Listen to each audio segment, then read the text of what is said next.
There's a lot of money to be lost with marijuana and psilocybin and all these things becoming legal. There's a lot of shit that people are taking that might not be necessary and might have some unintended side effects and consequences that you don't get with natural remedies. Right. It's like they say, there's no money in the cure. Yeah, there Right. should be.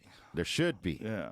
But for them, there isn't. Like, It's such a problem when people can make a lot of money off of something. yeah. As soon as they find a thing that they can sell you that they can make a lot of money off, they want to keep selling it to you. Yeah. No matter what. And then you have other companies that do the knockoff versions of what they do to sell more of it to you. It's just, I've been paying a lot of attention over the years about the opiate crisis and the pill problem. And that's something we talked about with Mariana Van Zeller, too, because when I first met her, I had her on because she did this thing called the OxyContin Express. Right. Where she explained the pill mills in Florida and how people would buy the oxys and bring them up the highway to Kentucky and all these places, and people with horrible addictions and horrible overdose stories, and it was all coming from Florida. And there was no database. So you could have a back, my back hurts. You go to this place, they go, you need OxyContin. And literally you go right next door to the same building, and that's where they give you the Oxy. And that's all they prescribe. And they don't have a database. So then you go down the street to another doctor because these pain management clinics were everywhere.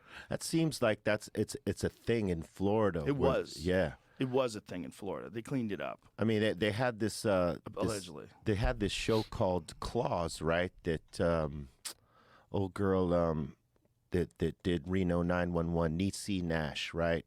She starred in this TV show called Claws, and it's her and a group of women, trying to come up in a salon, like make the best salon. But the other way that they're making money is through the pills and through one of these type of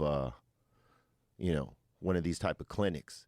And it's basically showing you the game on how people are doing in Florida, how these folks, this is like a thing out there. Yeah. The pain management clinics and all that stuff with the OxyContin, all that stuff.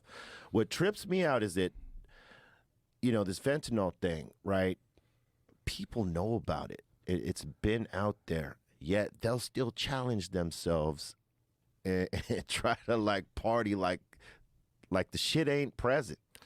It's like the gamble they're taking with that. It just blows my mind. I think that hard drug addiction is a different thing. Yeah. I really think it's a different thing. I haven't experienced it, but I have friends that have, and they get scared like they got captured by a demon. And when they get clean, they don't want to fuck around with nothing. Yeah. They're like, dude, you don't understand. I got captured by a demon. And it's kind of, if you wonder, when people talk about demonic possession, that was always a thing back in the day. Yeah. Before people really had an understanding of human psychology and myths and lores and what people are terrified of. Demonic possession was a real thing. But if you think about what happens to someone when they get really hooked on meth, I mean, how much different is that than being captured by a demon? You're captured by a chemical demon that's ruining your life, wants you to get in a fist fight with cops, wants you to drive with no fucking tires, wild shit. Yeah.